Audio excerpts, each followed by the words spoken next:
Alors, deuxième partie du tuto sur le matériel editor. Je vais tout de suite vous montrer une astuce intéressante, histoire de pouvoir se faire des raccourcis de matériaux. Donc pour se faire des raccourcis, ici vous avez ici dans le matériel browser le petit triangle qui vous sert à aller chercher le menu. Donc ici vous pouvez avoir toutes vos options et surtout ici vous pouvez créer un nouveau groupe.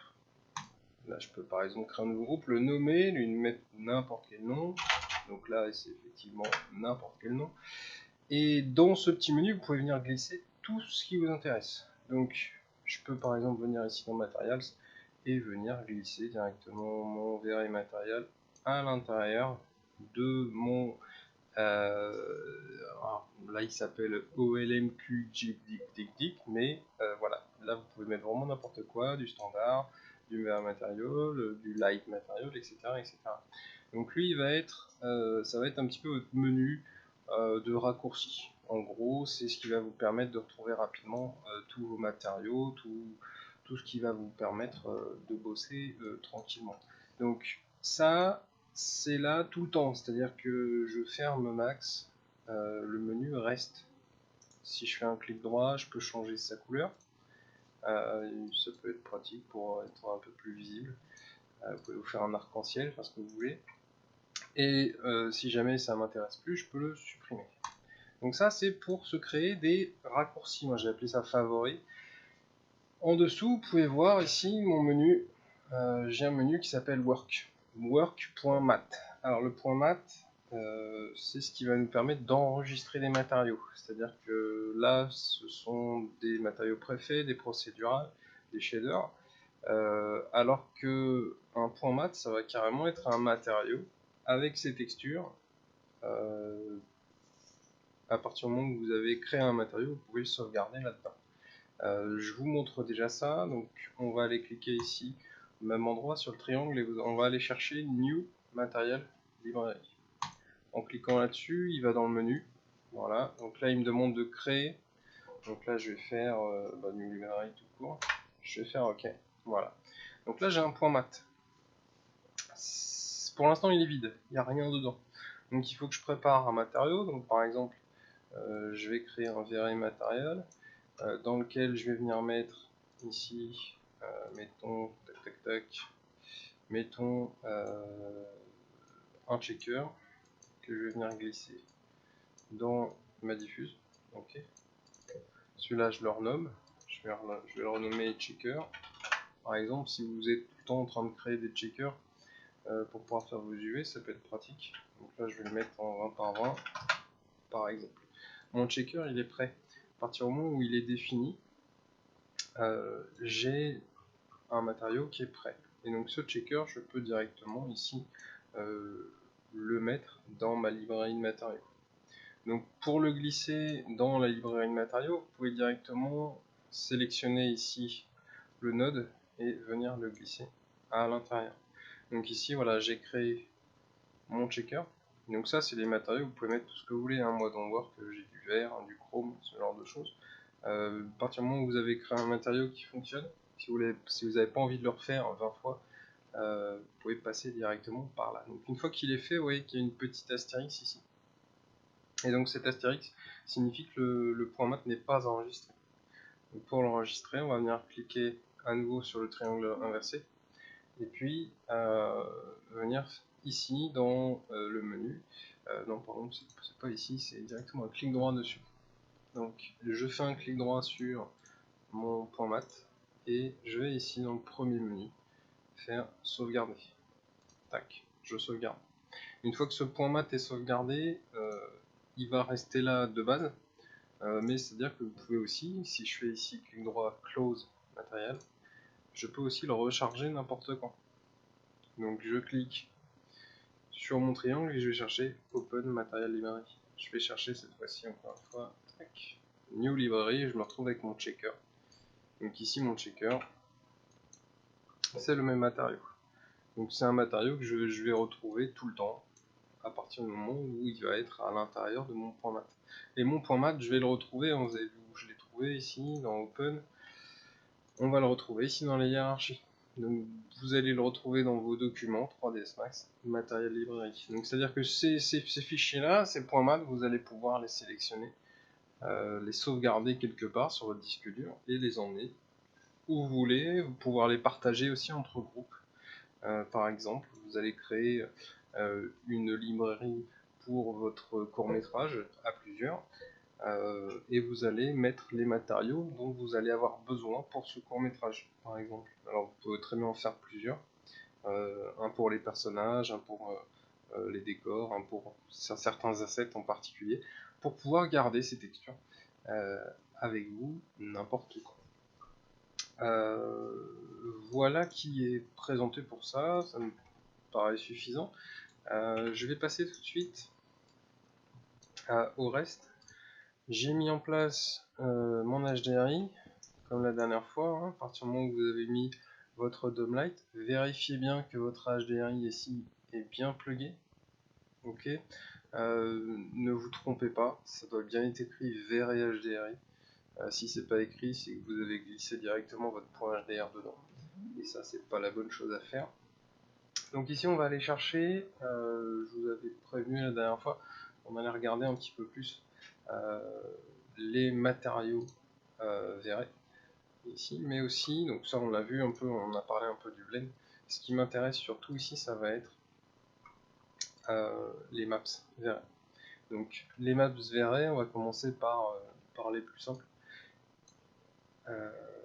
On va avoir la Vericolor, qui est la plus simple du monde, hein. C'est une couleur simplement.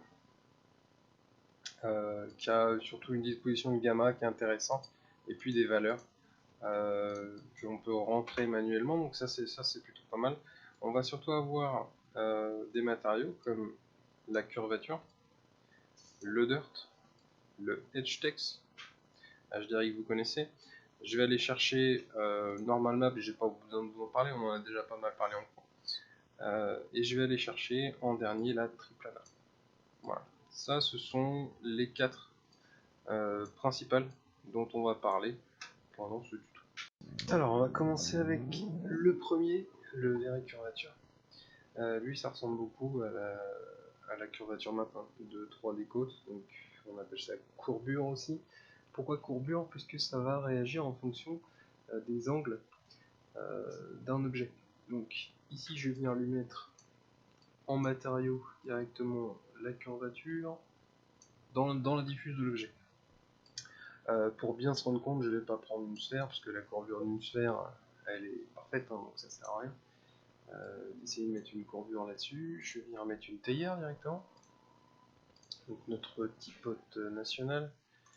Je viens lui appliquer le matériau curvature.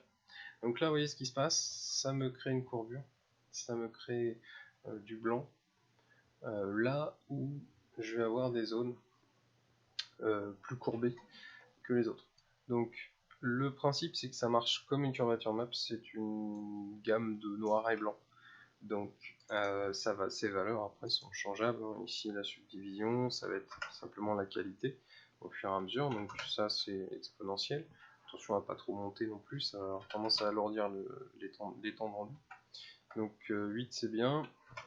Par exemple, je vais avoir ici des options variées. C'est très sommaire quand même. Je vais avoir quelques options ici de close spread, à quel point ça va se dilater. Ok, qui va être aussi un petit peu changeable ici, exactement pareil que le scale. Donc les deux vont s'interconnecter un peu. Si je mets un scale très faible, mais que j'ai un spread faible aussi, bah, il ne peut rien se passer. Mettons ici point 1, voilà, il se passe que dalle. Si je mets le scale à 1, par contre, vous voyez, ça va avoir tendance à raidir un petit peu les choses. Donc si je mets le scale à 0.1 avec le sample à 1, par contre, vous voyez, ici ça va plutôt être assez flou. Donc le scale est assez intéressant pour ça, parce qu'il va nous permettre d'avoir quelque chose d'assez épais. Donc ça dépend évidemment de l'utilité qu'on va en avoir, mais en gros, voilà, ça va servir à ça. Vous allez pouvoir aussi changer la couleur, alors ici c'est la couleur de out, donc ça c'est ça va être le blanc, hein, à quel point le blanc va être visible. Et puis l'output ça va être le noir. Alors par contre lui le changer ça n'a pas grand intérêt. Et ça va surtout avoir tendance à casser les choses. Donc ça va s'utiliser la plupart du temps en tant que masque. On va faire ça avec deux textures. Donc pour mettre deux textures, on va aller chercher par exemple. Donc on va lui mettre un mix. Donc le mix ici à placer. Je double-clique dessus. Et vous avez ici deux couleurs. Donc pour l'instant je vais rester en couleur. Je vais mettre un rouge, je vais mettre un vert. Voilà. Comme ça on peut pas les louper. D'accord. Je mets ça dans la diffuse. Vous voyez ce qui se passe. Pour l'instant rien ne se mélange. À partir du moment où je commence à jouer sur les paramètres, ça va se mélanger. Ici à 50%. 60, 70, jusqu'à devenir 100%, c'est en gros la couleur numéro 2. Si je fais swap, vous voyez. Donc 0 c'est la couleur numéro 1 qui est à 100%, 100% c'est la couleur numéro 2 qui est à 100%. Donc si je veux pas utiliser ce montant, ici je vais utiliser une texture, un masque. Donc je viens ici mettre ma curvature et je vais utiliser ici surtout les courbes en fait. Si je n'active pas les courbes, le masque va avoir tendance à être trop faible pour être visible. Et donc là je peux en plus jouer un petit peu avec les paramètres pour changer à quel point ça va être visible. Donc ça on le fait avec une couleur, évidemment le faire avec une texture, ça change tout. Oui, donc ça c'est assez intéressant. Bah, voilà, on a vu le mix en même temps que la curvature. C'est assez intéressant à utiliser puisque ça nous permet d'avoir les angles. Alors c'est moins intéressant tout de même que de le faire dans Substance ou 3D Code, mais ça permet d'avoir une base assez solide et sympathique. Donc le deuxième qu'on peut voir, c'est le V-Dirt. Alors le V-Dirt, on ne le verra pas spécialement sur la TIR, donc je vais la masquer. Je vais mettre autre chose à la place. Je m'étais préparé voilà, un objet. Donc ici, je vais avoir la même texture. Au lieu d'avoir ce mix ici, que je vais supprimer. Tac. C'est plus ça qui est appliqué d'ailleurs à l'objet. Donc je vais venir lui mettre le matériau. Même matériau que tout à l'heure. Donc ici, je vais avoir une couleur de diffuse. N'importe laquelle. Et je vais utiliser mon dirt, non pas en tant que masque, mais directement en tant que diffuse. Alors c'est pareil, hein, tout est utilisable en tant que masque, en tant que diffuse, en tant que tout ce que vous voulez. Donc le but ici du dirt, ça va être de changer en fonction des angles creux. C'est-à-dire que à partir du moment où on va avoir quelque chose de creusé, on va avoir un dirt. Donc en gros c'est une sorte d'occlusion qui va venir se mettre sur l'objet. On l'utilise souvent en tant qu'occlusion pour éviter que le logiciel n'ait à la calculer au rendu. On va la simuler grâce à un dirt. Donc ce dirt il est appliqué, je vais venir chercher ici une couleur. Donc, je vais chercher un rouge encore une fois. Et vous voyez ce qui se passe. Je vais aller chercher le Real Zoom ici. Voilà, je vais avoir mon dirt qui va se mettre dans les creux. Donc après c'est qu'une question de paramétrage. Ici par exemple, si je mets sur 1 cm, 2 cm, tout ça c'est qu'une question d'échelle. Hein. Si je mets à 0,5, voilà. Je vais avoir... alors je vais changer le blanc il est un peu brun, voilà. Le blanc c'est la diffuse. Voilà, donc là on voit bien que le dirt interagit avec la modélisation de l'objet. Hein. C'est ça qui est intéressant, c'est pour ça qu'on l'utilise souvent en tant qu'occlusion, puisque ça ressemble beaucoup à de l'occlusion. La différence, c'est qu'on va pouvoir l'utiliser avec des textures, on va pouvoir l'utiliser avec des couleurs, on va pouvoir l'utiliser de plein de façons différentes, et l'interaction ne s'arrête pas là. Alors après, je vous passe un peu l'utilisation de toutes les options, hein. C'est assez à tester pour s'amuser avec. Il y a aussi la possibilité ici de venir faire Je vais venir mettre une sphère ici par exemple. Un mix entre tous les objets. C'est-à-dire qu'ici je vais avoir un objet qui va rentrer dans mon objet sur lequel j'ai du dirt. Je vais lui donner une couleur différente. Hop, mets-toi à jour. Voilà. Et donc ici je vais venir zoomer là où mon objet rentre en collision avec mon objet sur lequel j'ai le VRDirt, et vous voyez qu'ici, si je remets 1 cm, 2 cm, etc., je vais avoir ici la couleur de mon dirt qui va se mettre en place. Donc c'est à dire qu'avec ça je peux simuler des choses assez intéressantes. Je peux par exemple avoir un sol d'herbe et avoir un objet qui vient rentrer dans mon herbe avec un dirt, ça devient de la terre par exemple. Donc ça c'est plutôt intéressant à utiliser. C'est pas seulement pour de l'occlusion, c'est aussi pour faire imbriquer des objets les uns dans les autres. Alors vous pouvez aussi, vous avez une option ici aussi pour décocher la considération des objets extérieurs. C'est-à-dire qu'ici je peux dire que l'objet ne va prendre en considération que les objets uniques et pas les objets qui viennent en collision avec lui. Donc ça peut être aussi une utilisation plutôt sympa. Alors troisième maps qu'on va utiliser ici, ça s'appelle le VREdgeText. Alors le VREdgeText, ça sert à quoi? Vous allez voir tout de suite. Le VREdgeText, il est hyper intéressant puisqu'il va nous permettre d'afficher le maillage de nos objets. Donc lui il va se placer sur une diffuse et on va pouvoir changer sa couleur à volonté. Bon, on évite, hein. En général c'est soit noir soit blanc, on évite de mettre des couleurs un peu bizarres. Après ça peut faire années 80, hein, ça marche aussi. On va pouvoir régler son épaisseur, on va pouvoir masquer les edges qui sont pas visibles, enfin, afficher les edges qui sont pas visibles, pas très intéressant. On va pouvoir montrer les triangles, etc. Mais surtout on va pouvoir montrer une épaisseur. Et donc là une épaisseur de pixels. Donc si je baisse ça, je vais avoir des traits de plus en plus fins.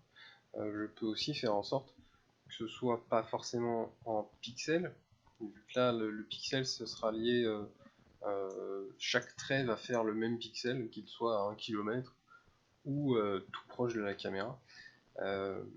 Par contre si je le mets ici en world, il va prendre la taille ici, il va prendre la taille réelle, c'est-à-dire que en fonction de la distance de l'objet, les traits seront plus fins, plus ils seront éloignés. Donc ça c'est plus intéressant justement pour afficher quelque chose dans la profondeur. Par contre c'est à régler en amont en fonction de l'échelle de notre objet, alors que le pixel ici, lui il est à régler en fonction de la taille de notre image. Ici moi j'ai une image en 745 par exemple, mon pixel ratio qui est ici, mon épaisseur de pixel qui est à 0,5, elle est bonne pour mon échelle d'image ici. Par contre si je retourne sur 2920 1080, il faudra certainement que ma taille de pixel soit plus grande que ça. Ok, donc ça c'est assez intéressant à utiliser. Il a une deuxième utilité que je vais vous montrer tout de suite. Donc la deuxième utilisation du VREdgeText, elle va se trouver dans son bump.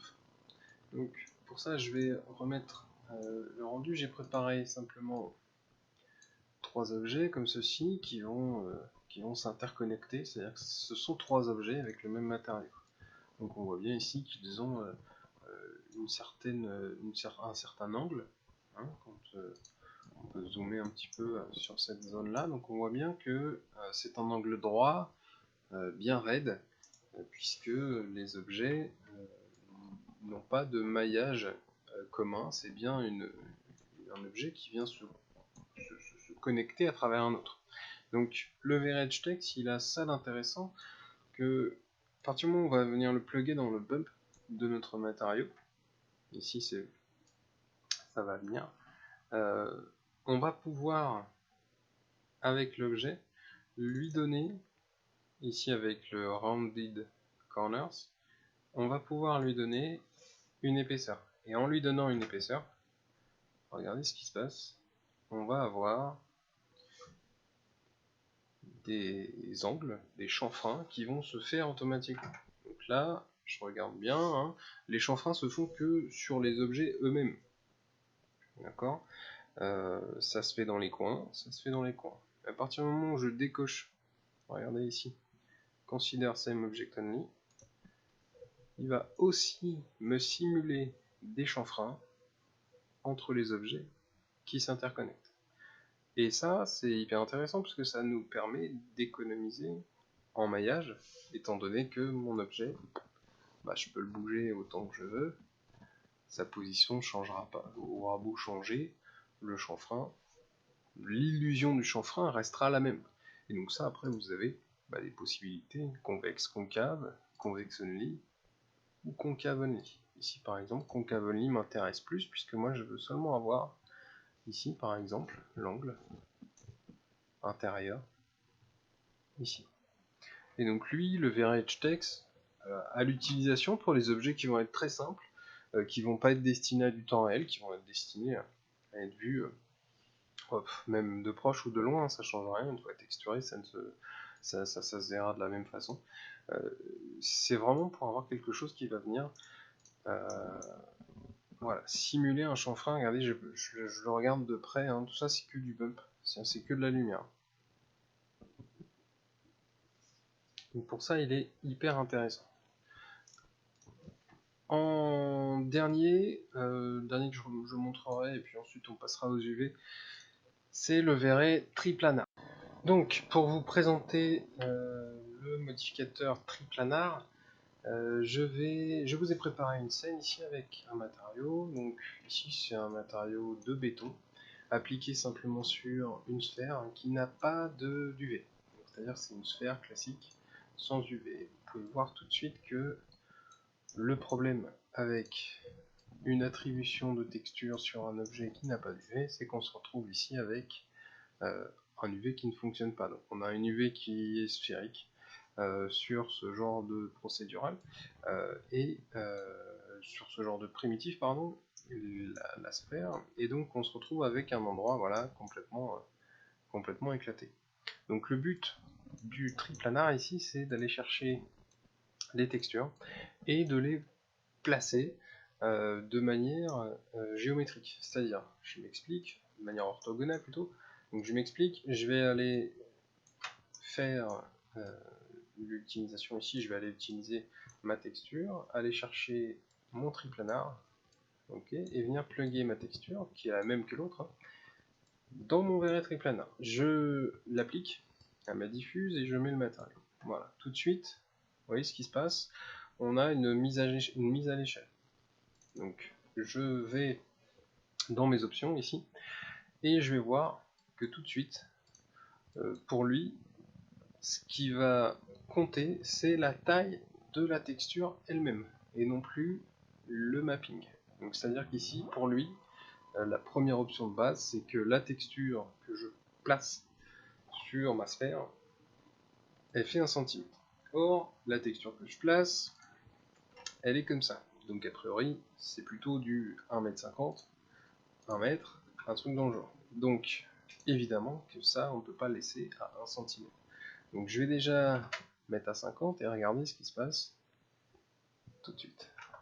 Je peux très bien le mettre à 100, mais ça va vite. Voilà, ça me paraît bien à 50.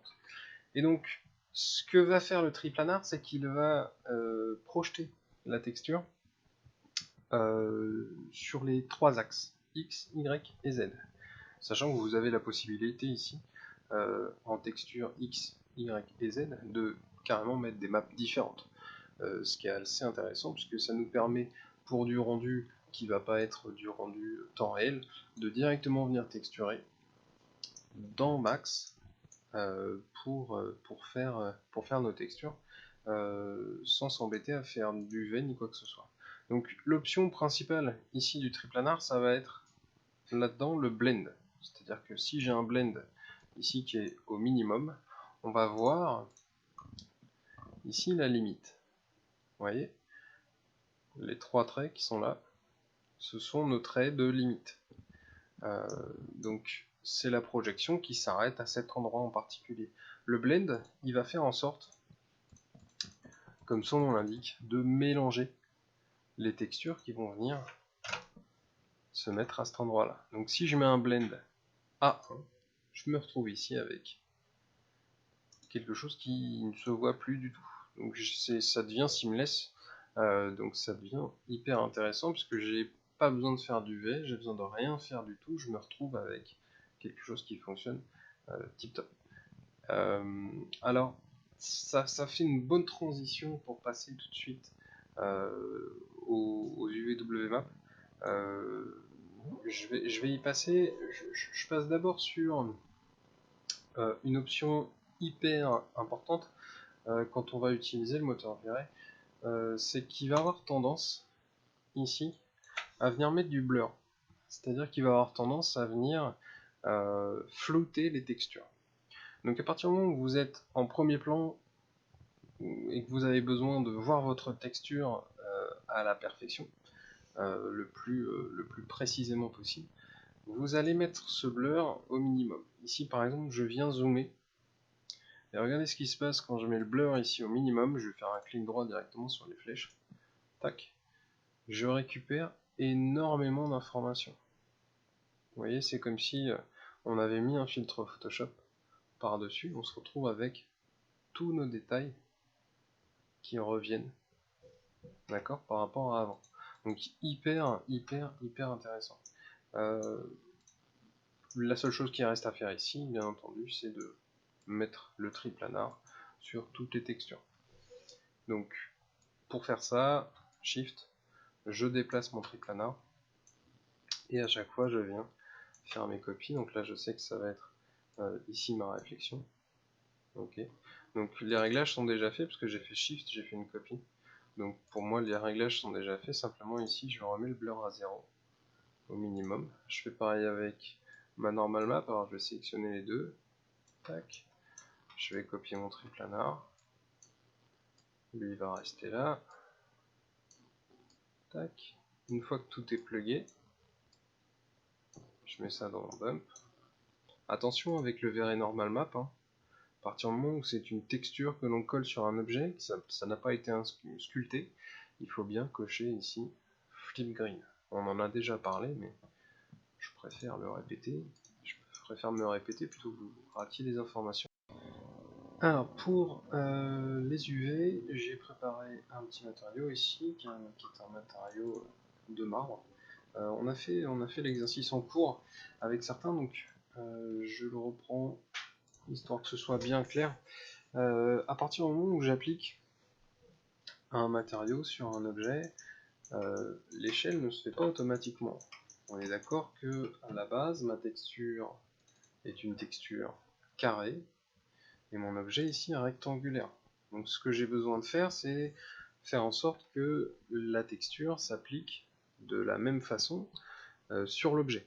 Donc pour ça, je viens chercher UVWMap, d'accord, qui est lui aussi rectangulaire au départ, et je lui donne bien la bonne forme. Donc là ici je vais donner 80 par 80 par exemple. Et ici je me retrouve bien avec ma texture carrée sur les bords, hein. Si on regarde bien, le gizmo de mon UVWMap, ici il est orange au toit. D'accord? Je peux le bouger à ma guise, c'est-à-dire je sélectionne le gizmo et je vais déplacer la texture comme je veux. Je peux aussi faire un scale. Après le problème avec le scale, c'est qu'on perd tout de suite les informations ici de longueur et largeur. Donc à part si c'est juste pour faire une dernière petite manip, je vous déconseille d'utiliser le scale dès le départ. Déjà la rotation, ça peut être une bonne utilité.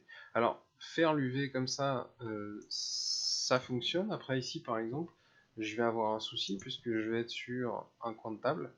Donc en étant sur un coin de table, je vais aller chercher, alors je vais remettre en poly, je vais aller chercher ici les coins,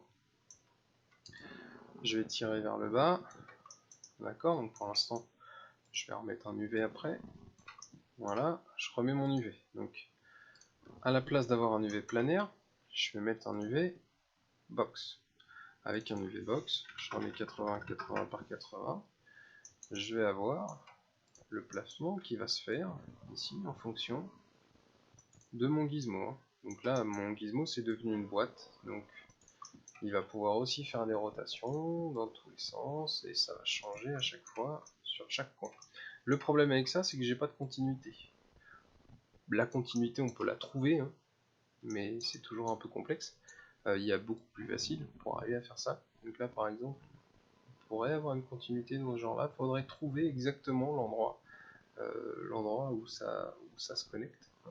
Donc, évidemment, c'est pas la solution idéale. À la place de ça, donc là, je vais supprimer celui-là et je vais mettre un unwrap que vous connaissez aussi, hein, le dépliage. Je vais mettre un unwrap et je vais aller chercher ici. Je vais retirer mon matériau.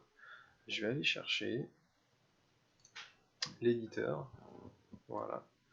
Alors, je vais stopper le rendu. Je vais chercher l'éditeur et voilà. Mon éditeur il ressemble à ça. Donc là, pour l'instant, pour lui, il est à l'échelle. Okay. Il est rectangulaire sur une map carrée. La map, notre map, c'est ça, c'est le carré qui est derrière ici. Notre map, c'est elle. Pour la voir, vous allez ici, dans les options.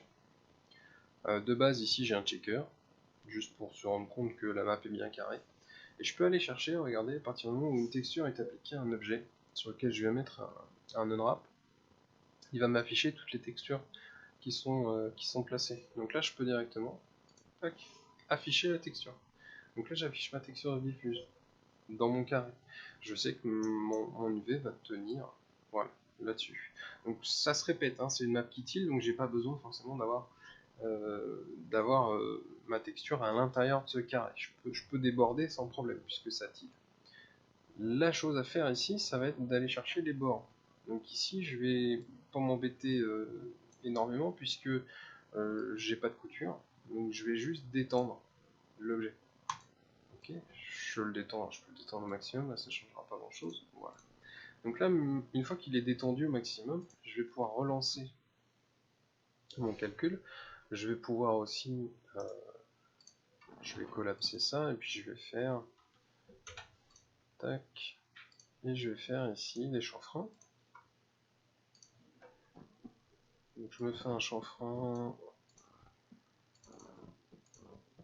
voilà, comme ceci. Vous voyez que le chanfrein, normalement, il n'a pas touché à la texture. Ok. Le chanfrein, normalement, il a simplement, je vais tourner mon objet histoire qu'on le voit un petit peu mieux. Voilà. Le chanfrein, normalement, il a simplement étiré, il n'a pas étiré la texture, il a simplement déplacé le long de l'objet. Vous voyez ici sur mes UV, tac. À partir du moment où j'avais fait mes UV en premier, bah, il s'est automatiquement dilaté. Hein. Je peux très bien refaire un relax ici pour le remettre exactement à l'échelle. Ça marche aussi. Voilà, et donc grâce à ça, j'ai ma continuité qui se fait. Je peux zoomer là-dedans, je vais avoir ma texture, voilà, qui va continuer son chemin le long de l'objet. Et donc ça, pour des matériaux bruts, du bois, du marbre, ce genre de choses, où c'est le nœud qui est censé continuer dans le bois et pas une tranche qui est censée être mise par-dessus, c'est hyper important, et c'est hyper important pour la plupart d'entre vous, puisque vous êtes beaucoup à avoir du marbre et un coin de meuble qui fait un angle de cette façon. Alors, dernier exercice, je vous ai préparé ici un petit matériau avec un displace aussi, un Very Displace Mode, on en a déjà parlé en cours celui-là, je vous ferai peut-être une petite vidéo si besoin. Un de ces quatre. Donc ici j'ai un matériau placé sur mon objet. Donc là le but c'est quoi? C'est de venir voir la différence entre l'utilisation d'un composite et l'utilisation d'un blend. Le composite, comment ça s'utilise? Alors, c'est simplement un mélange de diffuse. C'est-à-dire qu'ici, je vais avoir par exemple ma diffuse qui est ici, que je vais venir plugger à la place de la mettre directement ici. Je vais venir la mettre dans le composite, ça va être ma première étape. Donc là, je viens repluguer, hop, voilà, il ne s'est rien passé, c'est juste un intermédiaire. Donc le composite, il est comme ceci, il va nous montrer notre texture et on va pouvoir la mélanger avec une autre. Okay. Donc là mon but ça va être de la mélanger avec une deuxième texture. Donc là je vais stop ici, pas que ça rame trop. Pour la mélanger avec une deuxième texture, je vais chercher une autre texture. Là j'ai pris ma tronche. On va venir ici avoir une deuxième texture et je vais venir voilà, l'instancier ici. Donc ça vient par-dessus, d'accord, en normal. Donc là, si je réactive, ça prend toute la place, d'accord. Donc pour moi, ici, ce que je veux faire, c'est pouvoir avoir un mapping différent du premier. Donc pour avoir un mapping différent, je vais rentrer dans la texture. Je rentre dans la texture, et ici, regardez, j'ai Map Channel 1. Au lieu d'avoir Map Channel 1, qui est en gros, en somme, lui, vous voyez, Map Channel 1, je vais lui en mettre un deuxième. C'est-à-dire, je vais mettre UVWMap, je vais le mettre en planaire, alors je vais le mettre en planaire sur l'axe X ici, je vais le tourner aussi. Je vais le tourner à 90 degrés. Voilà. Donc là, il est placé. Alors, il est inversé aussi. Je vais le remettre dans l'autre sens. Tac. D'accord. Et lui, je vais lui donner le map channel numéro 2. D'accord. Il a le map channel numéro 2. Je vais pouvoir changer sa taille aussi. Ici, par exemple. Et pour ça, je vais lui dire d'utiliser le map channel numéro 2. Voilà.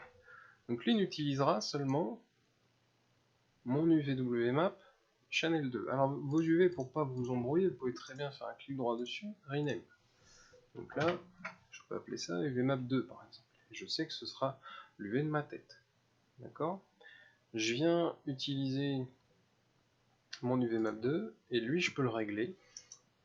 On l'a vu ici. Je peux le régler entièrement. Qu'il soit différent de l'autre. D'accord. Donc une fois que ça c'est fait, pour moi je suis réglé. Voilà, je vais venir changer ici, simplement rajouter un masque. Donc pour rajouter un masque, dans le composite, on a à gauche la diffuse et à droite le masque. Je vais faire stop. J'ai mis des textures en CSK, c'était un peu bourrin. Donc ici j'ai mon bitmap. Je vais mettre en layer 2 ici mon masque. Voilà, donc ici je vais aller chercher un gradient ramp. Alors c'est tout simple, on va aller chercher ici notre texture, on va player. Voilà, je rentre dedans et je vais le mettre ici en type radial. Donc mon radial il fait tout de suite un cercle. Ok, je vais inverser la chose puisque le blanc ça va être visible et le noir ça va être invisible. Donc ici j'ai besoin de faire le contraire. Et ce que je vais faire, c'est que je vais avoir au centre ici une valeur très blanche et juste à côté une valeur très noire. Voilà, comme ça je me retrouve ici avec le choix, vous voyez, en rapprochant ça le plus possible, d'avoir mon masque. Donc ici j'ai mon masque, et lui je vais l'attribuer en map channel numéro 2. C'est-à-dire que il sera visible en fonction de mon UVWMap numéro 2. Donc, quand je réactive mon rendu ici, regardez, je me retrouve bien avec l'endroit complètement masqué. D'accord. Et donc là, je peux encore faire mes réglages. Je peux encore bouger. Si j'ai besoin d'agrandir un petit peu la zone de blanc, je peux le faire de cette façon. Tac. Et agrandir ici. Si j'ai besoin que ça ne tille pas, je décoche le tile ici, le tiling. Je fais pareil ici sur le bitmap. Je peux très bien le décocher ici, pour être sûr que ça ne se répète pas ailleurs. Voilà, donc là-dessus, hyper intéressant. Alors, il y a une autre option, il faut faire attention, puisque ici, on le voit d'un côté, mais si je me tourne, on va le voir aussi à l'opposé. Pour ne pas le voir à l'opposé, on va faire ici simplement décocher Show Map on Backside. dans ce cas, une fois que je fais le tour de mon objet, je ne vois plus ma texture. Voilà, ça c'est plutôt pratique à utiliser. La seule différence que ça va avoir avec le blend, c'est que le composite c'est vraiment du mélange. C'est vraiment du mélange de textures. C'est du mélange de diffuse. Si j'ai besoin de refaire la même chose, faut que je le refasse avec le bitmap, avec le normal, etc., etc. Donc là, c'est vraiment le principe de venir coller une texture par-dessus, mais alors toutes les informations de réflexion, de réfraction, de bump vont rester les mêmes. D'accord? Ça, c'est la différence avec le blend, puisque lui, le blend, ce qu'il va faire, c'est mélanger plusieurs matériaux, vraiment. Donc on pourra se refaire un autre exercice avec le blend, et puis avec le Very Displace Mode. Pour l'instant, c'est pas indispensable pour vous travailler. Donc on va rester sur cette petite note sympathique, et puis ben, on se revoit la prochaine fois, au prochain tuto. Allez, bye bye.